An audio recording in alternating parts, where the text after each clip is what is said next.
Assalamualaikum warahmatullahi wabarakatuh. Perkenalkan, saya Rosyani Firdosya 19180048.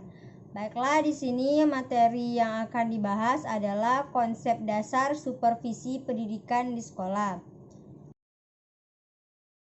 Baiklah, di sini materi yang akan dibahas adalah konsep dasar supervisi pendidikan di sekolah. Yang pertama yang akan dibahas adalah pengertian dari supervisi. Konsep dasar supervisi pendidikan. Supervisi artinya adalah segala sesuatu yang nilainya melebihi dari kebanyakan yang biasa dilakukan oleh orang lain. Sedangkan vision adalah pandangan jauh ke depan. Artinya, dia sudah punya visi saat orang lain belum memikirkan. Dia sudah punya perspektif tentang itu.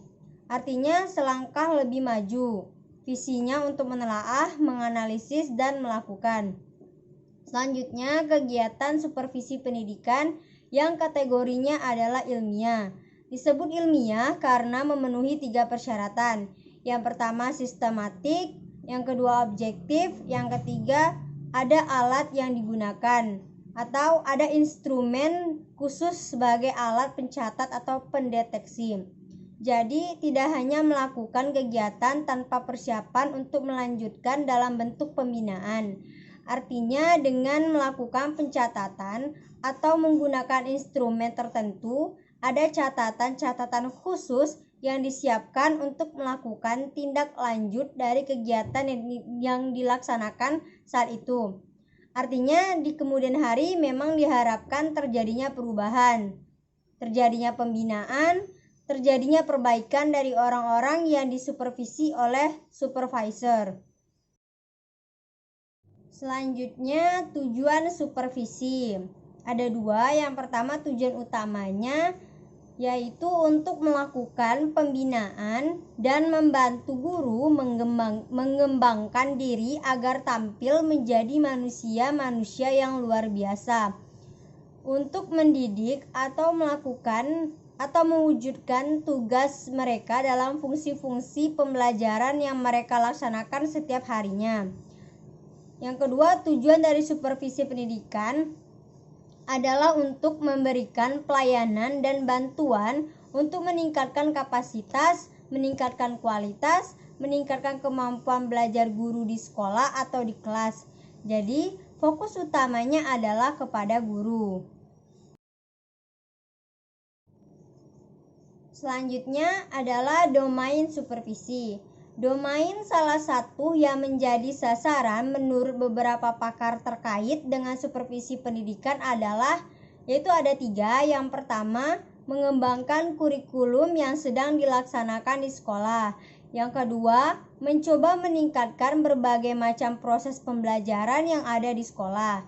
Yang ketiga, mengembangkan seluruh staf yang ada di sekolah.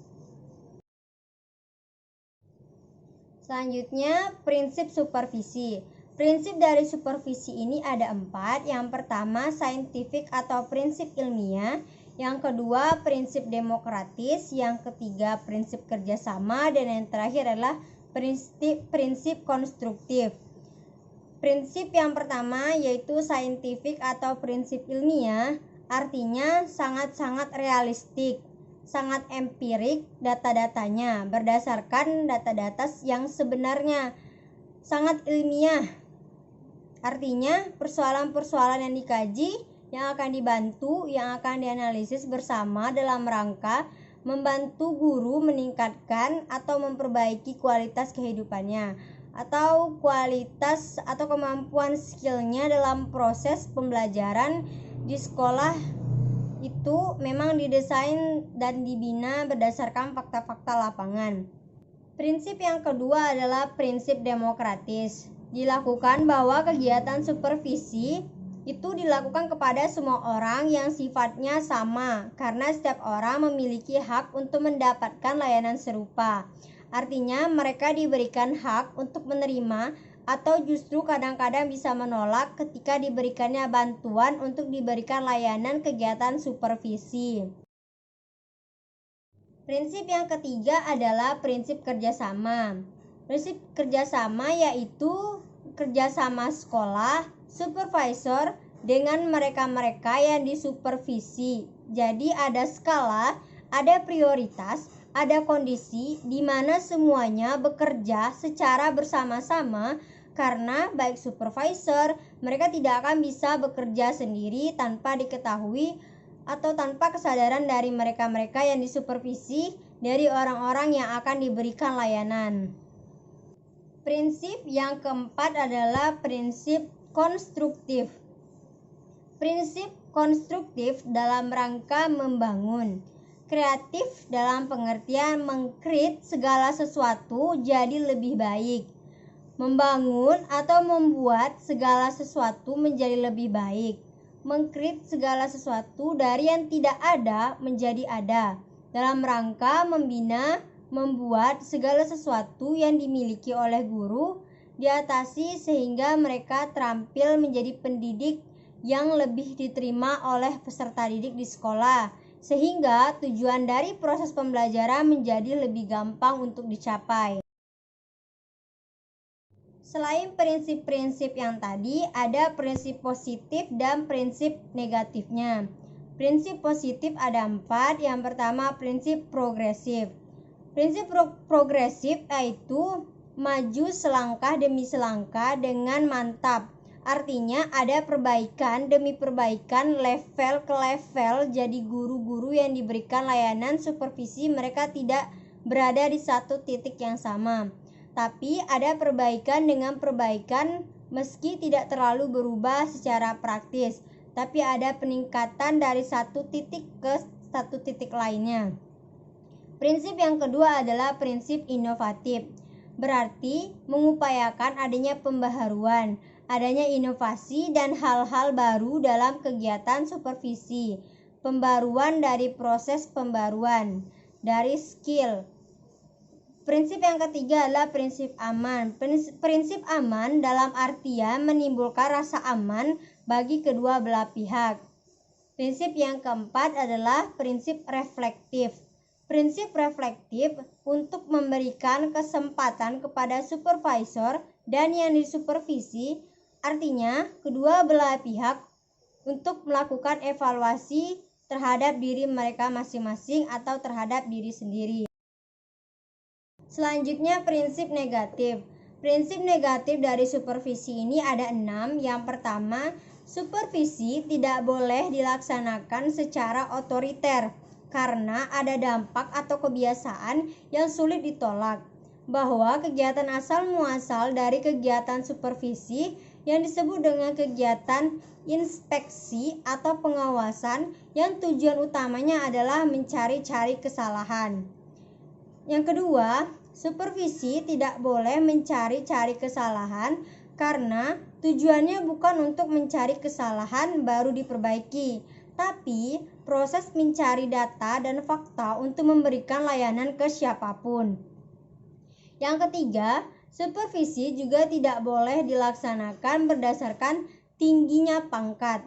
Tujuannya adalah karena demokratis, siapapun punya hak yang sama.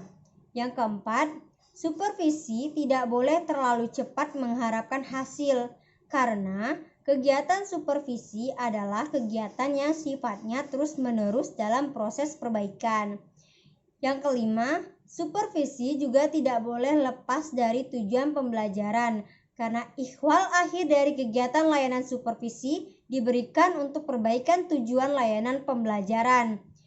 Yang keenam, supervisi tidak boleh memperhatikan hal-hal kecil dalam mengajar guru, sehingga pada akhirnya membelokkan maksud dari supervisi. Selanjutnya adalah fungsi supervisi.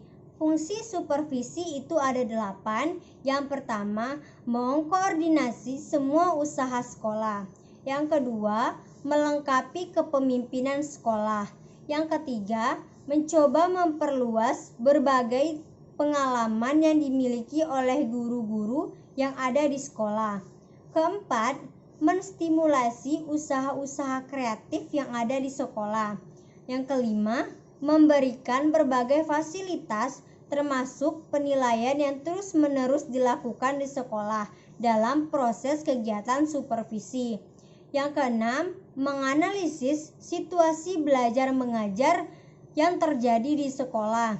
Yang ketujuh, memberikan pengetahuan dan keterampilan kepada setiap anggota staf yang ada di sekolah. Yang kedelapan, memberikan wawasan yang lebih luas dan terintegrasi satu sama lain. Selanjutnya, peranan supervisi. Peranan dari supervisi yaitu seorang supervisor dapat berperan sebagai koordinator, berperan juga sebagai pemimpin kelompok, sebagai evaluator yang akan mengevaluasi berbagai kegiatan pembelajaran yang ada di sekolah. Dan juga supervisor juga bertindak sebagai konsultan.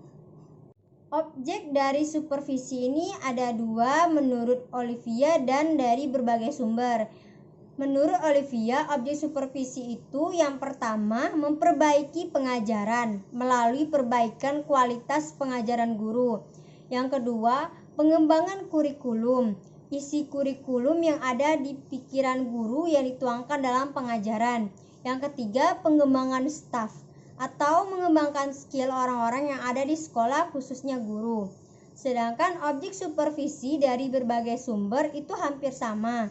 Yang pertama untuk pembinaan kurikulum, yang kedua perbaikan proses pembelajaran, yang ketiga pengembangan staf, dan yang terakhir pemeliharaan dan perawatan moral semangat kerja guru-guru. Baiklah, sekian materi kita pada kali ini. Lebih dan kurang saya mohon maaf. Wabillahi taufiq walhidayah. Wassalamualaikum warahmatullahi wabarakatuh.